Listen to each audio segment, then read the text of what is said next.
Board परीक्षा कक्षा 5वीं विषय हिंदी के सैंपल प्रश्न पत्र 2024-25 का एक और हम पेपर लेकर के यहाँ आप लोगों के समक्ष आ गए हैं।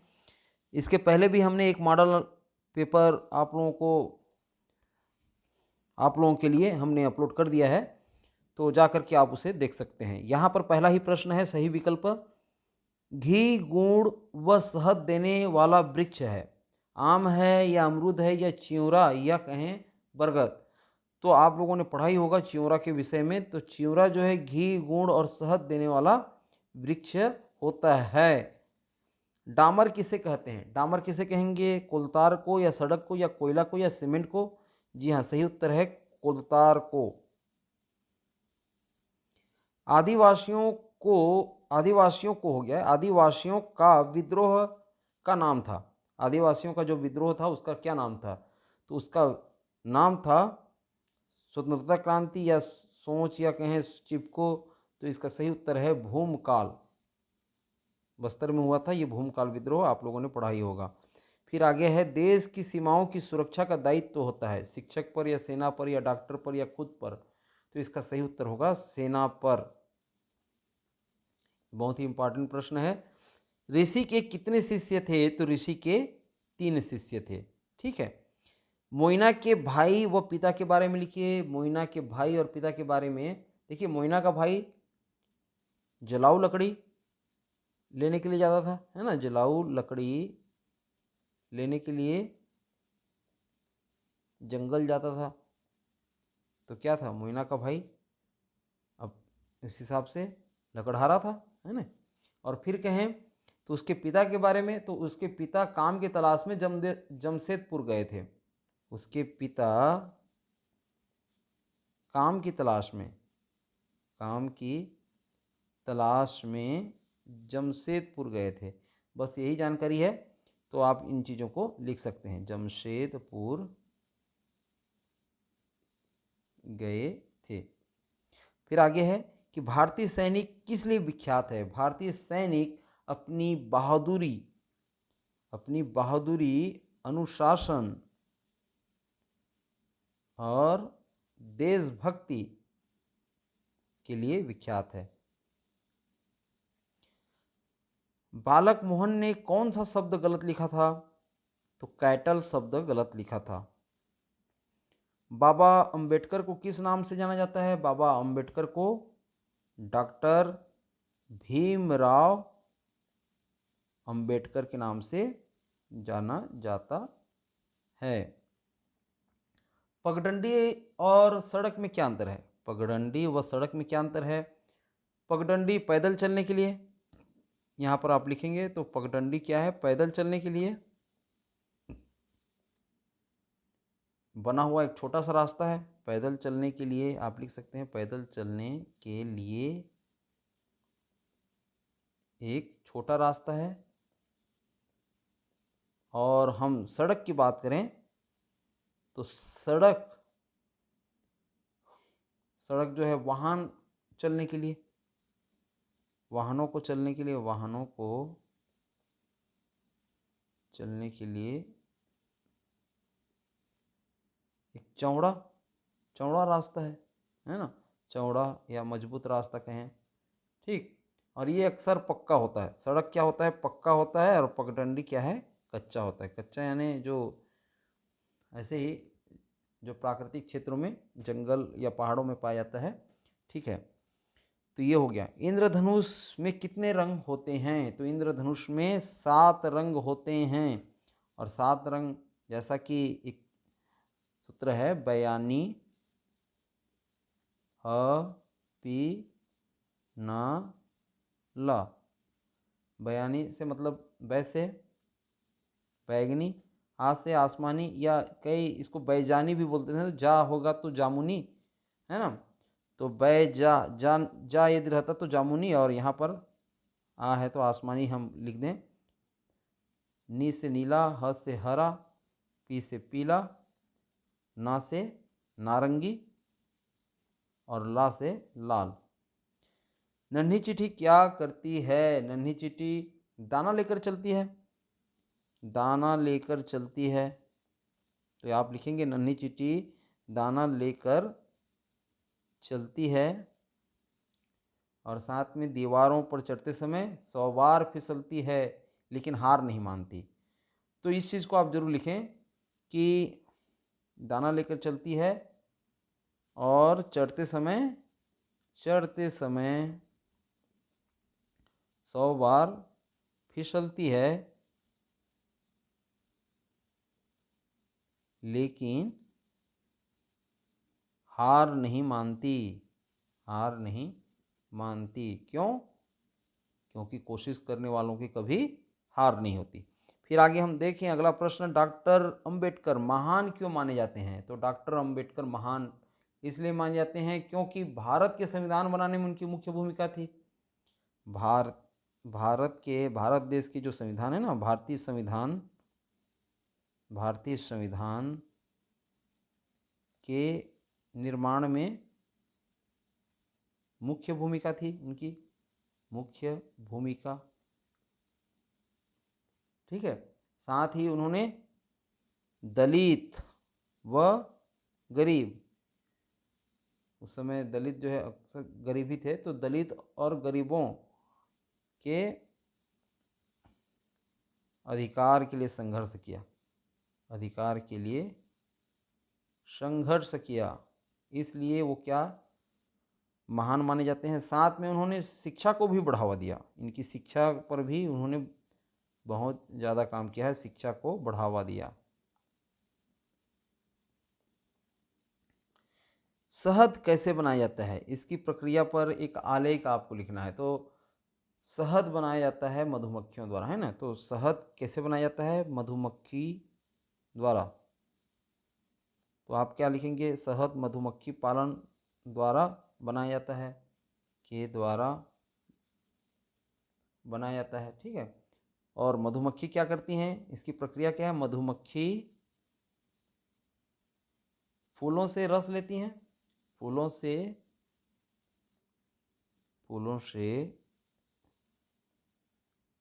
रस इकट्ठा करेंगी, रस इकट्ठा करती हैं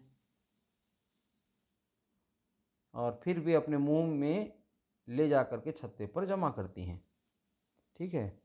रस इकट्ठा करती हैं, मुंह में ले जा कर के छत्ते में जमा करती हैं और छत्ते में यह रस गाढ़ा होकर फिर शहद बन जाता है। ठीक है। जो गाढ़ा होकर शहद बनाती हैं।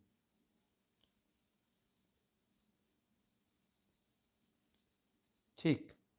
अब आगे हम देखें, यदि सभी कार्यालय और कारखानों में रोबोट का उपयोग करें तो क्या होगा? सभी कार्यालय और कारखानों में रोबोट का उपयोग यदि हो तो सभी व्यक्ति बेरोजगार हो जाएंगे, क्योंकि व्यक्ति का काम जो है कौन करने लगेगा? व्यक्ति का काम रोबोट करने लगेंगे तो सभी व्यक्ति बेरोजगार हो जाएंगे। और इतना बात तो पक्का है कि मानव आवश्यकता फिर कम हो जाएगी, मानव की आवश्यकता कम हो जाएगी। हाँ, ये जरूर है कि कार्यालय और कारखानों में कम हो जाएगी, कार्यालय और कारखानों में कोई भी काम जल्दी हो जाएगा और बिना त्रुटि के हो जाएगा, ऐसा हम मान करके चलें। ठीक है। लेकिन हमको उसका इन चीज़ों को लिखना बहुत ज़रूरी है। मोइना ने स्कूल का समय बदलने के लिए क्या क्या तर्क दिए? तो मोइना ने स्कूल का समय बदलने के लिए जो तर्क दिए वो क्या था कि मैं बूढ़ी माँ को बता दूंगी कि बकरी चराने या गाय चराने वाले हम लोगों में से कोई भी नहीं आएगा अगर स्कूल का समय नहीं बदला तो स्कूल का समय बदलने के लिए उसने अपना तर्क देती है कि वो अपनी बूढ़ी माँ को बता देगी, बूढ़ी माँ को बताएगी कि गाय या बकरी चराने वाले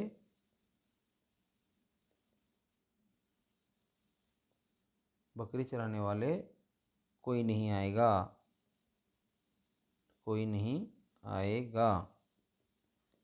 ये हो गया। और दूसरा क्या है? दूसरा ये है कि मुझे बाबू की बकरियां चरानी होती है सुबह, है ना। सुबह जो है बाबू की बकरी चरानी होती है, ये जो तर्क दिए उसने, है ना। फिर आगे हम देखें तो मैसूर के दशहरे का वर्णन आपको करना है। तो मैसूर के जो दशहरे का वर्णन में हम ये लिखेंगे कि धूमधाम से मनाया जाता है। ये तो ज़रूर है कि धूमधाम से ही मनाया जाएगा, धूमधाम से मनाया जाता है। और क्या होता है, राजा की शानदार सवारी होती है। राजा की सवारी होती है। किस पर होती है राजा की सवारी? राजा की सवारी वो हाथी पर होती है ना। हाथी पर चढ़ता है वो, ठीक है। राजा हाथी पर चढ़ता है और उसको देखने के लिए लाखों लोग आते हैं। लाखों लोग देखने के लिए आते हैं। साथ में हम ये कहें कि नवरात्रि के पहले दिन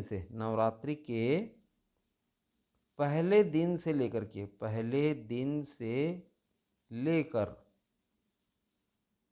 विजयादशमी तक, विजयादशमी मतलब जो भी दशहरा है ना, विजयादशमी तक विभिन्न कार्यक्रम होते हैं, विविध कार्यक्रम होते हैं, सांस्कृतिक कार्यक्रम, है ना, जिसमें नाटक हो गया, ये होते हैं।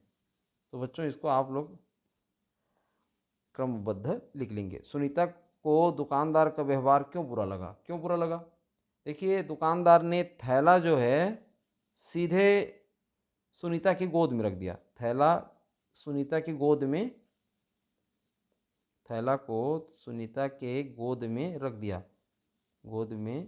रख दिया, जबकि वो उसको पकड़ने वाली थी, है ना। और वो क्या है कि सुनीता जो है गुस्से में फिर कहा कि मैं भी दूसरों की तरह खुद अपने सामान को रख सकती हूँ, है ना, अपना सामान मैं खुद रख सकती हूँ। ये उसने जो है सुनीता ने दुकानदार को कहा। कहीं ना कहीं दुकानदार सुनीता को असहाय समझ रहा था, है ना, लेकिन सुनीता को ये पसंद नहीं था, ठीक है। वो क्या बोलती है, दूसरों की तरह मैं स्वयं अपना सामान रख सकती हूँ, ये उसने कहा। फिर आगे हम देखें मन ललचाना मुहावरे का अर्थ। मन ललचाना मतलब दूसरे की चीज़ पाने की तीव्र इच्छा होना, है ना। मन ललचाना यानी क्या लिख सकते हैं इसको, चीज़ पाने की इच्छा रखना, चीज़ पाने की इच्छा रखना, लोभ करना, है ना, इच्छा रखना। तो इसका अर्थ ही लिखने के लिए है ना। ये पहला का अर्थ हो गया। दूसरे का क्या होगा, ढिंढोरा पीटना का क्या होगा? ढिंढोरा पीटने का मतलब सबको बताना, प्रचार करना, सबको बताना। और तीसरा है खुशी से झूम उठना का होगा अधिक खुश होना, अधिक खुश होना। परीक्षा में प्रथम आओगे तो आप तो खुशी से झूम उठोगे ना। तो परीक्षा में प्रथम आने की खबर सुनकर मैं खुशी से झूम उठा, या जो भी है जिसका नाम है वो इस हिसाब से आप उसको लिख सकते हैं, ठीक है। फिर आगे हम देखें, गद्यांश को पढ़कर नीचे दिए गए प्रश्नों के उत्तर लिखना है आपको। छत्तीसगढ़ मध्य भारत में है और इसे धान का कटोरा कहते हैं। झारखंड, उड़ीसा, आंध्र प्रदेश, ठीक है, और महाराष्ट्र, मध्य प्रदेश, उत्तर प्रदेश, छत्तीसगढ़ की सीमा को छूने वाले राज्य हैं। यहाँ की प्रमुख आजीविका खेती है। मुख्यतः यहाँ लोहा, कोयला, बॉक्साइट, मैग्नीज, हीरा आदि खनिज मिलते हैं। गंगरेल, हसदेव, बांगो यहाँ की प्रमुख बांध हैं। कर्मा, ददरिया प्रमुख लोकगीत हैं। पंथी, कर्मा, सुआ, राउत नाचा यहाँ के प्रमुख नृत्य हैं। और छत्तीसगढ़ तेजी से विकास कर रहा है। तो यहाँ पर छत्तीसगढ़ की सीमा को छूने वाले राज्यों के नाम लिखना है। इनको लिख सकते हैं आप। मैं यहाँ पर नीचे में अंडरलाइन कर दे रहा हूँ, आप उस चीज़ों को लिख सकते हैं। तो कौन कौन से? झारखंड, उड़ीसा, आंध्र प्रदेश, महाराष्ट्र, मध्य प्रदेश, उत्तर प्रदेश, ये छत्तीसगढ़ की सीमा को छूने वाले राज्य हैं। ये पहला प्रश्न का उत्तर हो गया। फिर छत्तीसगढ़ की मुख्य जीविका क्या है? तो ये दूसरा हो गया। यहाँ की प्रमुख जीविका खेती है, ये हो गया। छत्तीसगढ़ के प्रमुख लोकगीत हैं, तो ये हो गया कर्मा ददरिया प्रमुख लोकगीत हैं, ये हो गया आपका तीसरा का उत्तर। फिर छत्तीसगढ़ के प्रमुख बांधों के नाम लिखिए। तो छत्तीसगढ़ के प्रमुख बांध ठीक इसके सामने में है, आप देख रहे हैं, गंगरेल, हसदेव, बांगो यहाँ के प्रमुख बांध हैं, ये हो गया चौथा का उत्तर। ठीक, छत्तीसगढ़ की किन्हीं 4 खनिजों के नाम लिखो। तो 4 खनिज के नाम ठीक उसके आगे में है। यहाँ की जो खनिज है, मतलब जो खोद कर निकाली गई हो, तो लोहा, कोयला, बॉक्साइट, मैग्नीज, हीरा आदि खनिज मिलते हैं। उस चीज़ को आप यहाँ पर लिख सकते हैं। 4 ही आपको लिखना है।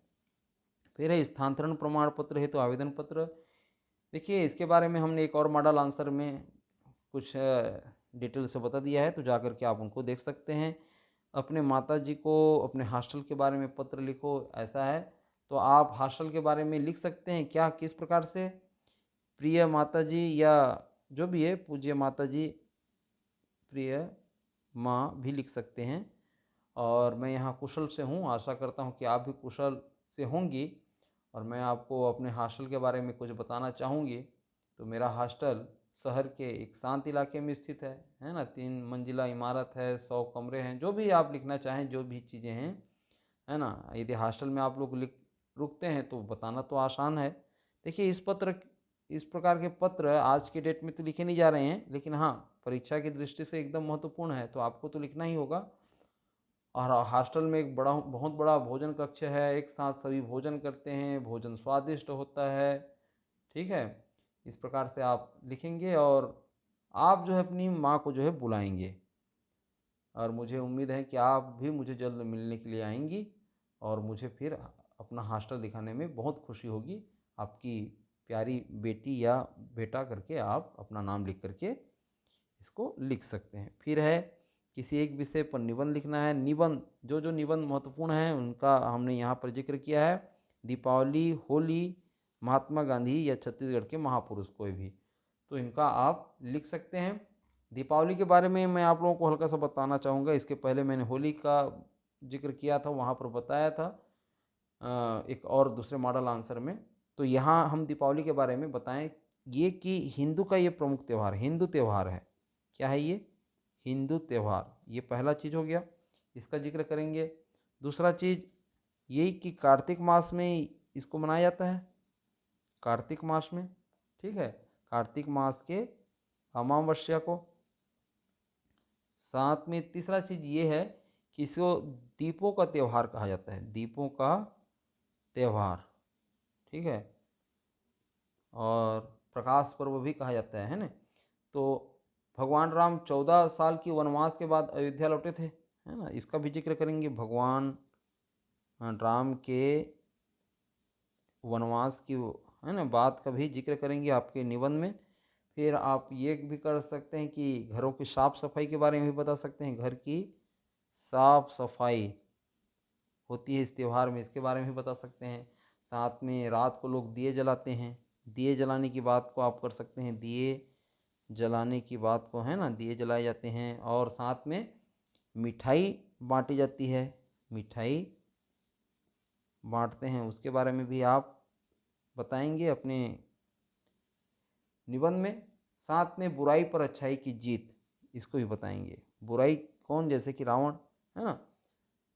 बुराई पर अच्छाई की जीत, अच्छाई की जीत का प्रतीक है, का ये प्रतीक है। ठीक है, और 8वां चीज़ आप क्या लिख सकते हैं कि दीपावली खुशी, एकता और प्रेम का, खुशी, एकता और प्रेम का त्यौहार है, का संदेश देती है। ठीक है, साथ में यह त्यौहार जीवन को रोशनी से भर देता है, जीवन को रोशनी से भर देता है। ठीक है। और फिर 10वां चीज़ आप लिख सकते हैं कि दीपावली मुझे प्रिय है, मुझे प्रिय है। इस प्रकार से आप लिख करके अपनी निबंध को पूरा कर सकते हैं। कैसा लगा आप लोगों को ये सैंपल प्रश्न पत्र? जरूर अच्छा लगा होगा। इसी तरीके से आप हमसे जुड़े रहिए। हम बहुत ही जल्दी एक और सैंपल प्रश्न पत्र लेकर के आ रहे हैं ताकि आपकी पूरी तैयारी हो सके। ठीक है।